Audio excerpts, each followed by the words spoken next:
Welcome to the KFP Podcast. You are now listening to the IT specialists for Europe's retail and hospitality industry, providing listeners with the latest technology, service and IT industry updates. KFP is the company that provides value to the biggest and best retail and hospitality brands across the world. You are now live with the KFP team. So guys, welcome. Thank you for joining me on the KFP podcast today. It's good to have you on. I know you've all been busy with your customers. It's been 6 months since you started with KFP, and I think we can all agree that's possibly one of the most challenging times in both retail and hospitality.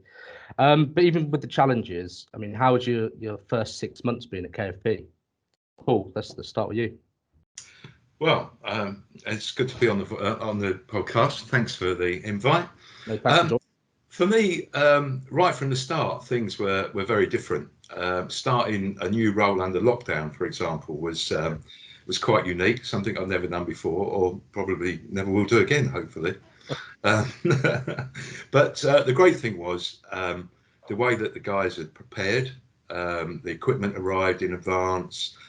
All of the induction courses were scheduled over Teams. I know the company had implemented Teams only recently, or just before we'd actually joined the company. Yeah. So that was all great. But from my own point of view, I'm somebody that really relies on like face-to-face conversations, networking, events, all of those kind of things. But obviously, all of that was not possible. So Teams has been really good. The prospect list was already there and designed, the target list, all sorts of things. So the start was made very easy. Had one visit to the office on the first day, and since then I think I've been back there once. But unfortunately, I've worked offline at home for quite some time before. So from a personal point of view, the start was fantastic. And that continued on, really. It's been difficult to get hold of people. Hardly anybody's in the office. Yeah. But there was some existing accounts that were doing business, so it was quite easy to pick up with those. So from that point of view, the first 6 months has been great. It's I've been in the industry and joined a lot of companies, and this one was quite special. Brilliant. Awesome. Thank you, Paul. Nige, how about you? Yeah, thanks, Aaron. Thanks for inviting me on this. Certainly, I think a lot of the things that Paul just discussed is very true for myself as well. But I think what I would say as well is, it was always going to be, a bit of a risk, maybe. Changing companies. As Paul said, while we're going through this lockdown, because let's face it, it came from kind of nowhere. Nobody saw it coming or anything. It would have been a bit risky, but I think what made it easier and I think gave, certainly me and I would have thought the other guys as well is, giving us that comfort factor even before we actually started on our first day.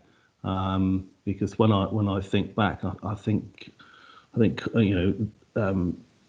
offer letters were kind of sent back probably mid-March, something like that.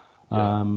And it was like 1st of July when we actually started. So, that start date kept moving because of the situation that we were in.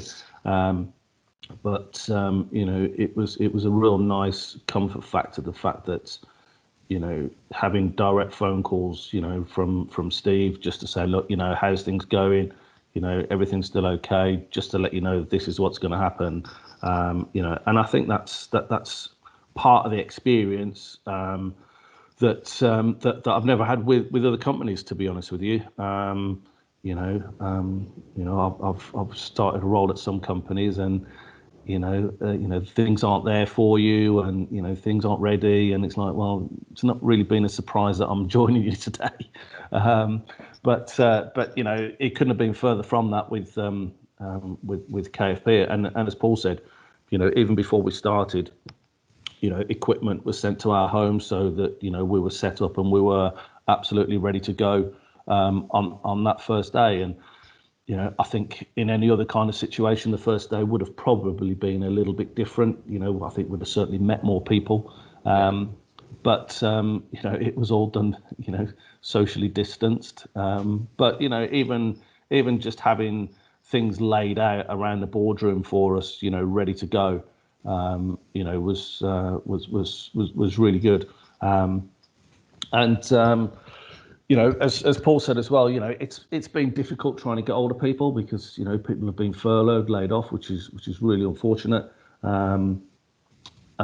But there's been some stuff there that we've been able to carry on with, get our teeth into, pick up.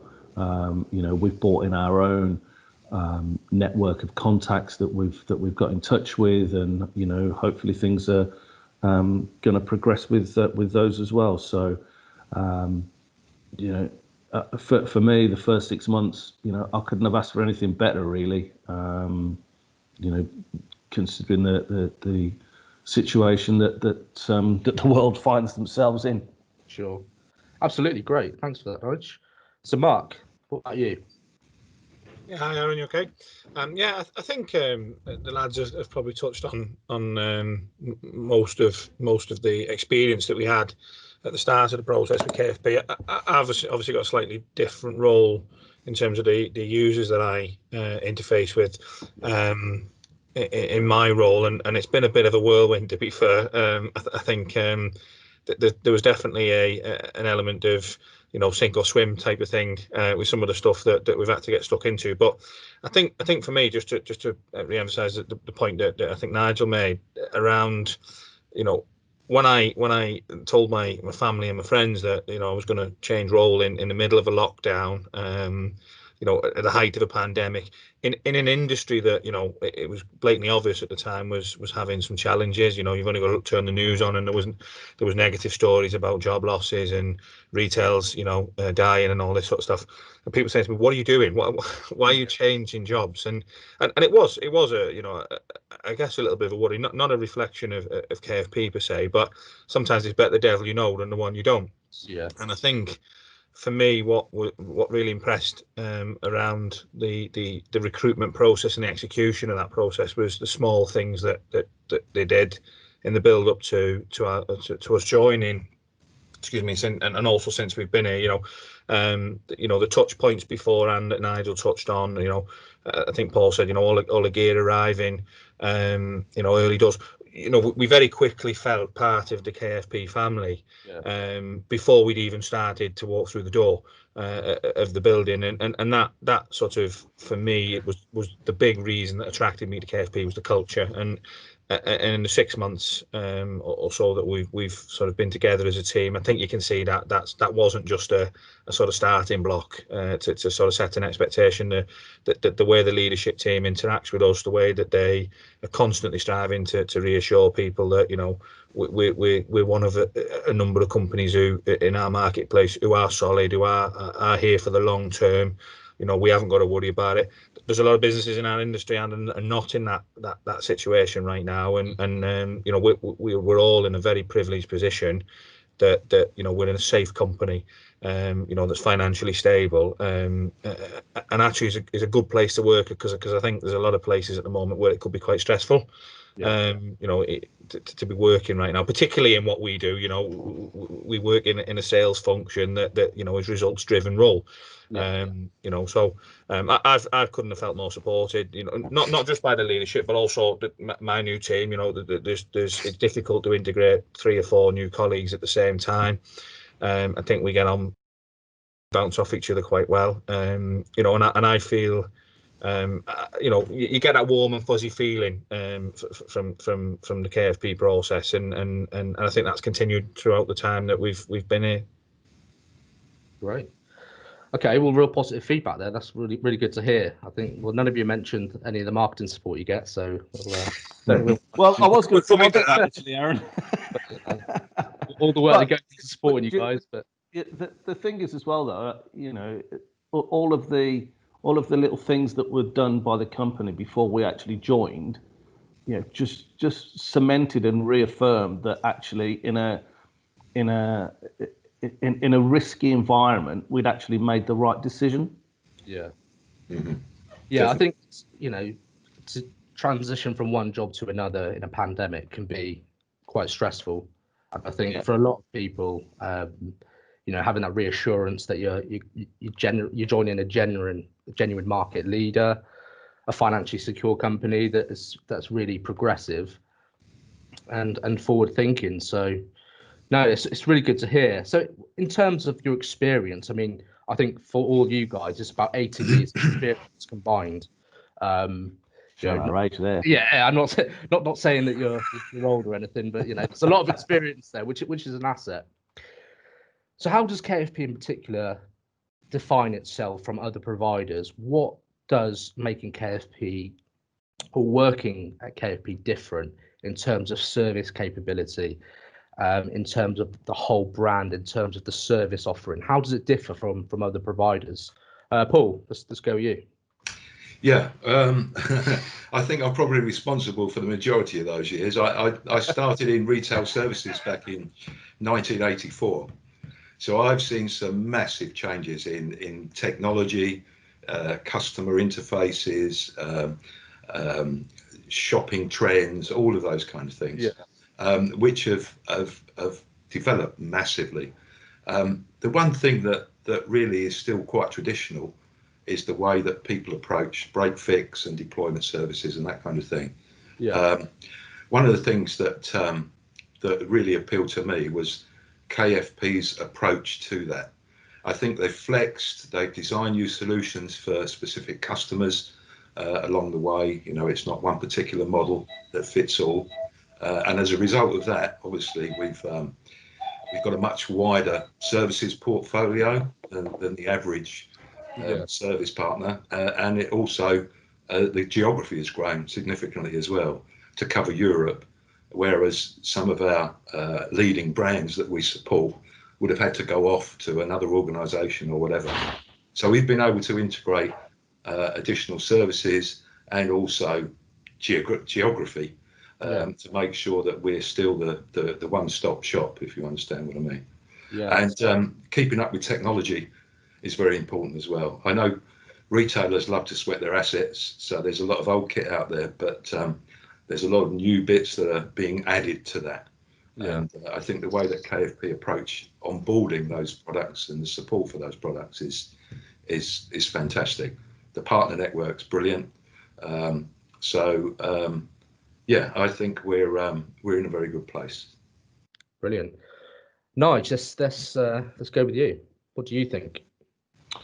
Well, I mean, I've been on the other side of the fence to where we work. So I spent a good number of years working for retailers, and it was probably about 15 years ago or so that I kind of jumped the fence onto the solution side, and it's been primarily all around software. So this is a bit of a change for me. So, but having worked for solution providers, you kind of get to know some of the people that provide some of these other value add services and support around your customer base. And just through talking to people and attending some of the shows, you kind of get to know who's good and who's out there and what they're doing and whatnot. And certainly KFP is somebody that for me had always been there, kind of on my radar, if you like.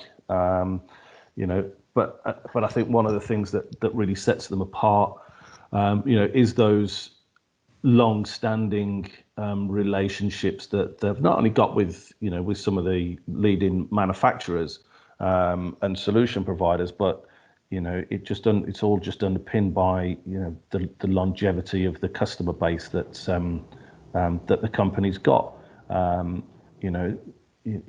The service that we offer, you've got to deliver a top class service all of the time, and that's not just from the chaps that are on the coalface that are that are all around Europe, it filters all the way back into the business. You've got to give that A-class service. Make all of your customers feel as though they're the most important thing, which they are. And I think in my experience, there's sometimes been an element of other places where perhaps that hasn't quite been the case, but it's very evident here that it very much is, and that's filtered right down from the top as well. Delivering that first class service. Yeah, so some of our customers have actually been with us. I think one in particular has been with us for 24 years. So there's definitely that customer loyalty and longevity. I think it's key. Without our customers, we wouldn't be able to operate. So, we're very lucky to have the biggest and the best brands that we support. But Mark, let's get your input. Yeah, I think for me, Aaron, there's two things. One, having had the benefit of hindsight while I've been here of a very complex project in some real challenging circumstances recently.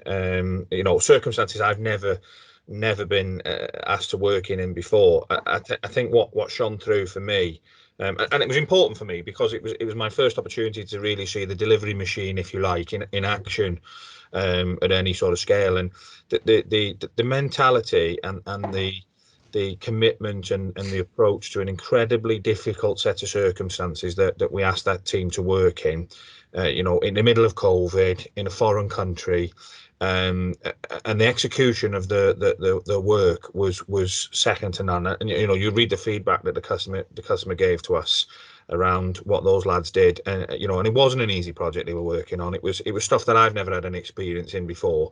So for me, it's the engineering team. The fact that we were able to react and adapt to a very short notice request from a long-standing relationship, that was sort of driven from the CEO's relationships many years ago, and get a team of people into a foreign country in the current climate and deliver a seamless product. But I think also for me, and I think sometimes you can gloss over it as being a bit corporate really, but I think it's about the culture. I think if you look at the way, really from the top of the business down, from the CEO down to the senior leadership team, down to our level, the delivery team, the mentality of, the customer comes first.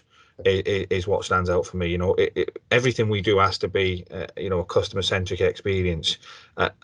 I think sometimes businesses, as they grow, they lose that a little bit. And what I admire a lot about, John's approach to how the business is run is, the customer has to be at the heart of everything. And that's something that's really important to me. It's something I've, always built my relationships on. I've got relationships of long-standing through many industries over the years who I still talk to now.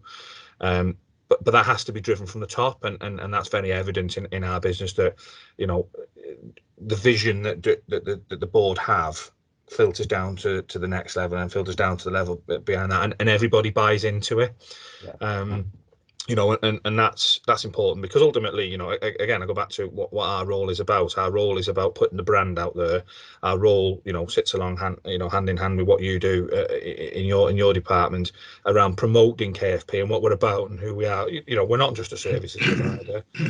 We are. We want to be seen as the industry leader. We want to be seen as the go-to people for these services, and we want to deliver that and back it up when we sell those services to our customers. And I think it's testament to the point you just made there. We've got relationships that go back 20 odd years. This particular project was built on a relationship from one of our colleagues who's 20 odd years again. I think that's testament to the brand and the strength of the brand we've got, that customers still trust us after all those years to look after them. Brilliant. I think that's a good point as well, Mark. I think and it's something that I've always tried to have as well, is being that trusted advisor, for your customers.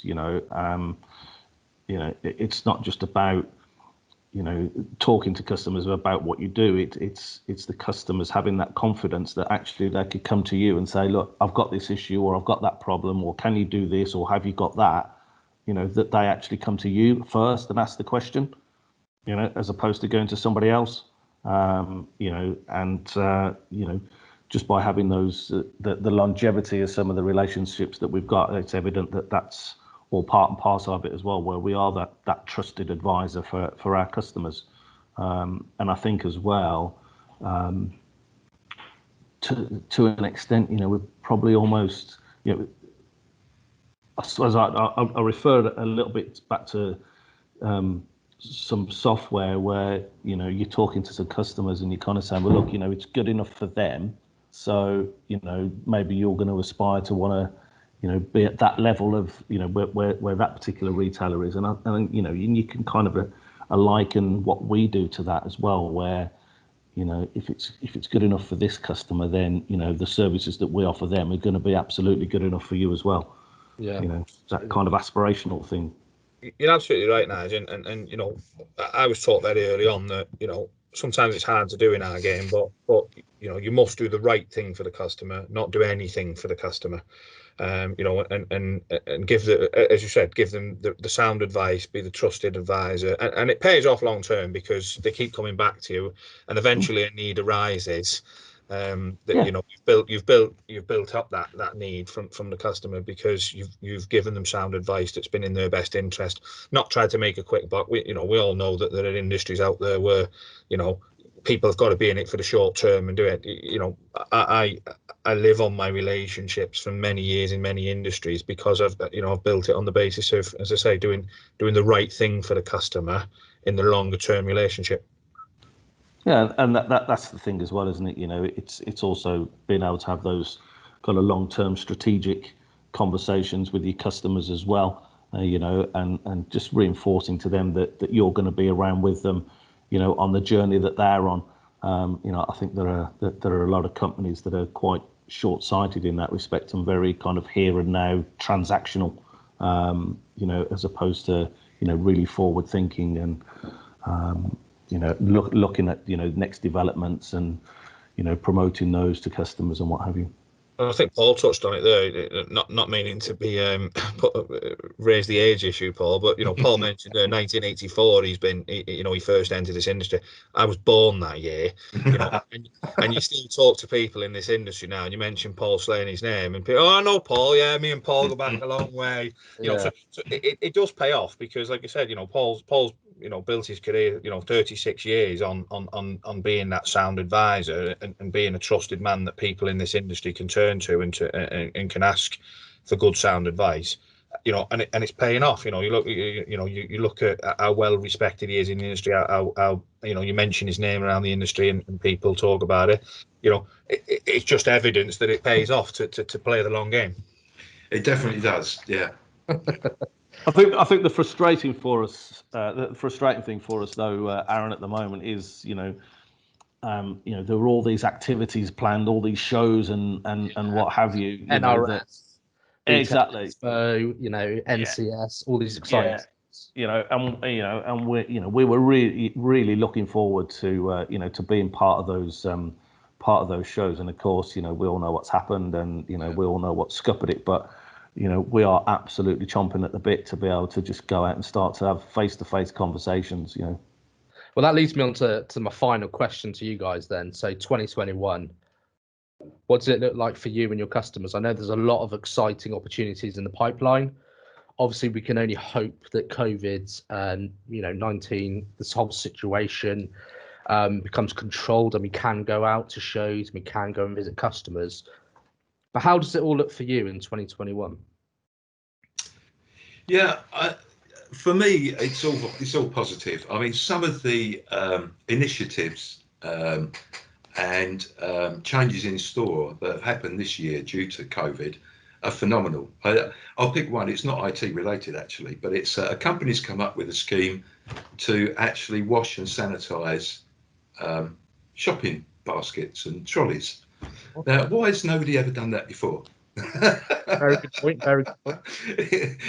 I mean, that's a typical example, of stuff that's been implemented, which will carry on and become part of the standard, user interface or customer experience, if you like.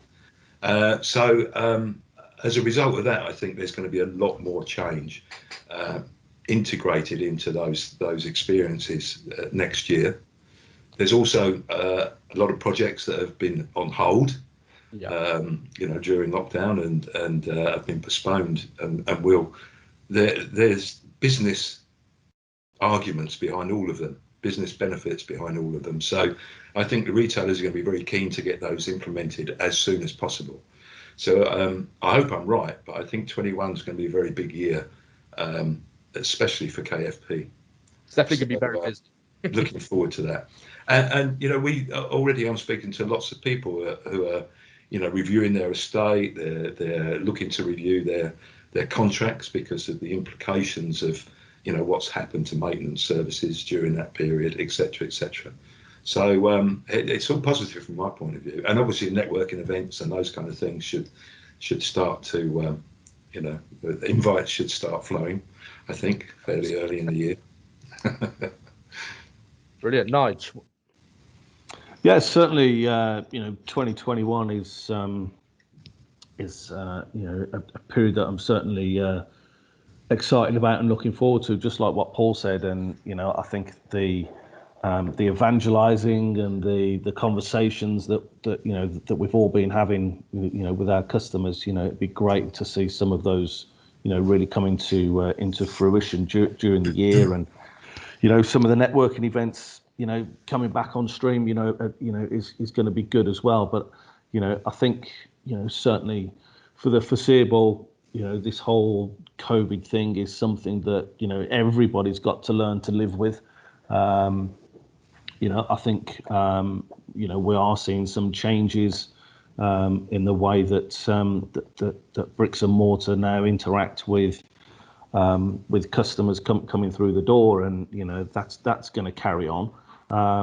So for me, while that is going on, it's about these brands offering an experience when they are in store, and it's having the right tech in there, the right supporting services in there that provide the brand with the ammunition to give that customer experience, because one thing's for sure, brands have really got to give confidence to people to actually go back out and go into the stores, and I think for me it's quite an easy thing. Retail's quite simple in its rawest form, and I think it's quite easy for retailers to offer that experience and give people confidence, because they can control and monitor how many people are going into the store at one time and whatnot, which for some people is fine, but some other people, they want that reassurance, and they want that comfort factor, when they do go in. Just to add to that, I think something I didn't mention was obviously those that have switched to online sales have had phenomenal growth in that area, but the majority that you speak to, that's really just going to support bricks and mortar in the future. It's the shops will still be there, definitely, and because of people's success online. Bricks and mortar's always going to be there, because let's face it, if you walk down your high street and there's no shops, what would there be? Pubs. Do you know what I mean? So there's always going to be a place for bricks and mortar, and we've all seen how things have changed, and stores have, some people argue that they've just become a showcase, and so on and so forth, which again, then comes back to the experience that brands need to offer.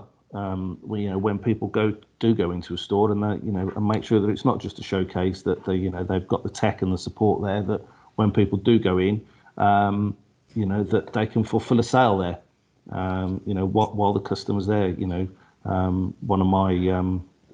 One of my first retailers, quite a big global sports retailer, one of the things that was instilled into us was sell what's available today, which is, having the product knowledge, if you like, to sell what you've got in your store today to somebody, so they don't walk out the door, or they don't go online, or what have you. Obviously with online there is that option now, but at least you're not missing a sale. And I think that's the point.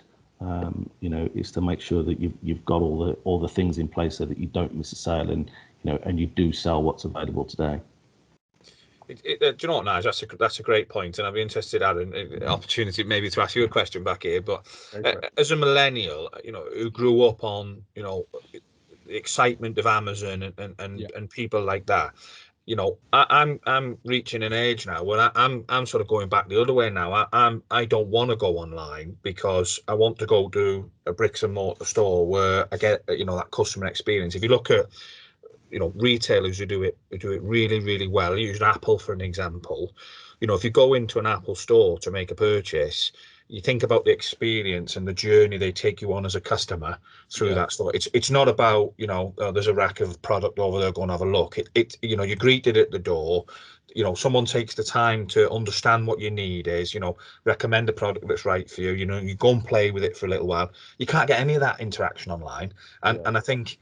Savvy retailers, you look at, if you buy your trainers in JD Sports as another example, now you go in and you can see that, virtual reality with what you look like with these trainers on, do they match with your jeans and stuff? Retailers have got to innovate, and that comes at a cost. But I think the ones who do innovate will get through this pandemic, and they'll go on and they'll be hugely successful. I think to quote the Chancellor, if you like, not every retailer is going to make it through this. It's a sad reality. There will be retailers who unfortunately, due to no fault of their own, won't come out the other side of this, and that's a sad situation for our industry. But equally, we have to be positive about those that are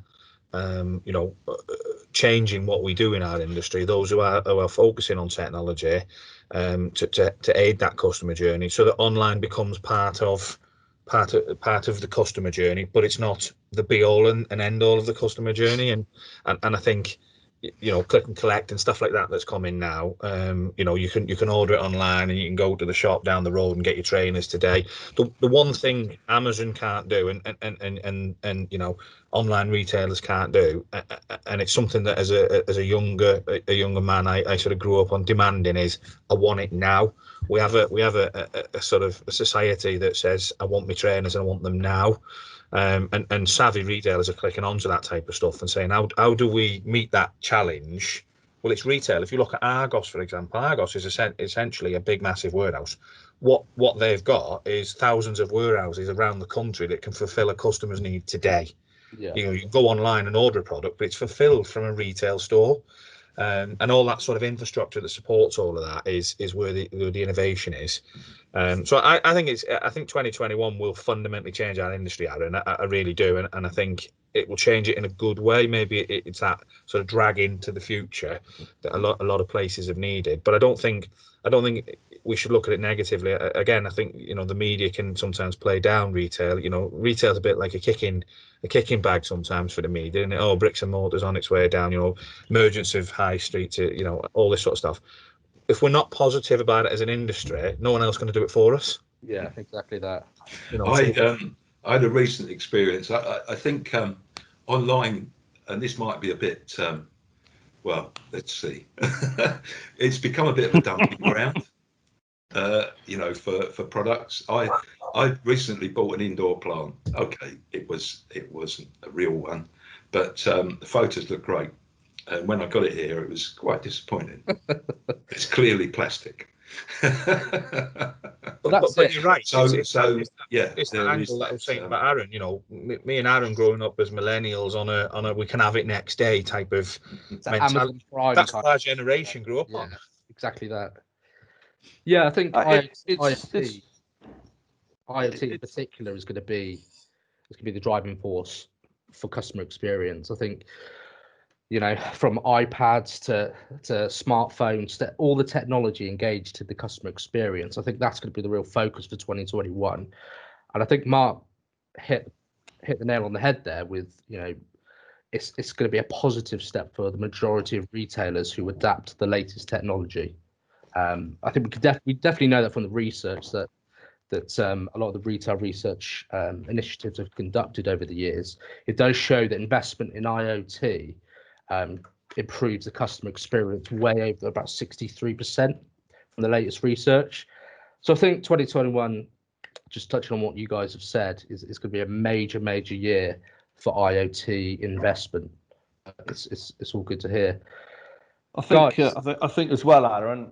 Just another quick thing as well. We're talking about some retailers that are going to survive and some that aren't, and what have you. And of course, this whole COVID thing has accentuated some of it.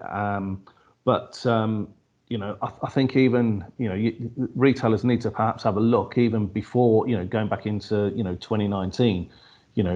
What things were they putting in place, or had put in place, or were thinking about putting in place to improve that customer experience? So were they looking at some of the latest tech? Were they listening to what the customers wanted? Were they making sure that they're providing that seamless brand experience wherever people wanted to shop, and when they wanted to shop, and how they wanted to shop? And I think one of the key things for next year, because of COVID and the reluctance and brands needing to give the confidence, is going to be how people pay. So there's going to be a lot more contactless, I think. I think cash is going to become less and less. I think they're going to have to put this contactless limit up beyond £45 now. I think, and also perhaps more use of e-wallets, more use of mobile. I think those are the things that that brands are going to need to look at, and I think those are some of the reasons why some have fallen by the wayside even before COVID hit. Yeah, I think one thing we haven't talked about really is consumers, and I think one of the things that people have been looking as a use for the IoT stuff is really customer loyalty and the benefits that come with that. And I think there's going to be a massive improvement, and people will genuinely benefit from staying with a particular customer. Reward schemes and all of those kind of things as well. Excellent. Guys, look, I really appreciate your time. Thank you for all your input. It's been really good to hear, your side of the story, as it were. I really appreciate it. And look, let's work together to make 2021 an exciting year for KFP. Brilliant. Looking forward to it. Cheers, Aaron. Thank you. Cheers, Thank you Aaron. very much. Thanks. Bye. Thanks for listening to the KFP Podcast. Visit our website for more information at www.kfpit.com.